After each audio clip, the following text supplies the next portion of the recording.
It's called With the Black of the Eye Identity.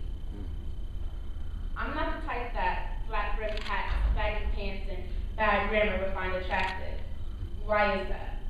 Before I chopped off years of oppression, I was approached by every fool imaginable. They believed that everything I have to offer is theirs for the taking so long as it's vaginal or oral, so long as it's not vocally audible, as long as whatever I'm saying is muffled deep in the shadows, communicated through moans and groans as they penetrate my body and murder my soul. I'm not into that. So I guess that makes me unapproachable, because I don't need to be on my knees to demonstrate that I do, in fact, have good brain. I look like my tongue can touch places hidden in corners of you if you haven't awakened. But you're confused because all that comes out of my mouth is my mind, even when I'm sober, and you're more perplexed because I speak like I actually have a high school diploma. Yeah. I look like I refuse to be added to a list of Holocaust bodies who seem bare naked and vulnerable but never knew. Like a Nazi assimilated to this annihilation because you're blinded to the possibility of being indifferent.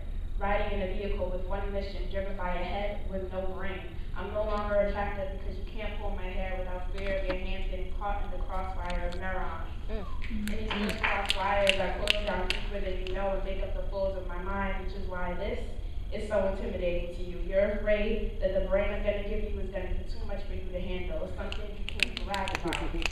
You're looking for something simple, something less complicated, something quicker, something easier. Something that's not going to talk back unless it's filthy and whispered without dignity in your ear. But as long as you judge this book by its naturally beautiful cover, you know you don't have the balls to open it, let alone the sense to read it. Because you're afraid it'll go deep in ways you aren't mature enough to handle yet. You're too close-minded to want anything complex and everlasting, so I'm unattractive. And because I look like I require permanence and understanding, I look like I won't settle for your nonsense. I look like I'll object to anything less than your best. I look like I'll fight with you instead of just submitting and nodding yes. I look like I don't care what you think a woman's place is. Barefoot, pregnant, and raising a stranger's kid. I look like I know all about flat-brimmed hat, baggy pants, and bad grammar's perspective. And because I know every article of your dirty laundry, you're intimidated. I don't look like the grown women affected by the ways of the world, which are scattering them and broken into confused pieces of little girls whose dreams were lost in the darkness. I look like I'm not pleased by your catcalls of over-rehearsed lines spewed like slime to the ears of these foolish girls who be honored by them. Little girls who can't turn into women because all they know how to do is turn over.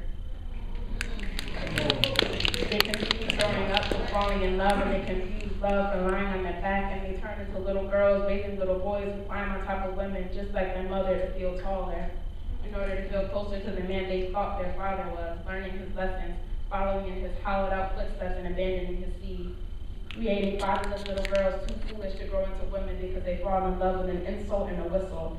I look like I refuse to go through the cycle. I look like I refuse to have my dignity snatched at some rite of passage. I look like I know what if you knew better, you do better really means. I look like I know that messing with flat-brimmed hats, baggy pants, and bad grammar only results in terrible lovers and even worse fathers. I look like I know that flat-brimmed hats, baggy pants, overpriced shoes, and bad grammar have the potential to grow into men, but they're incapable of being anything more than little boys making bad choices. You look at me and you know You look at me and you know I don't find me attractive because I'm already up on all your trifling games and secrets. I look like my self-worth isn't defined by flat-brimmed hats, baggy pants, and bad grammar finding me attractive.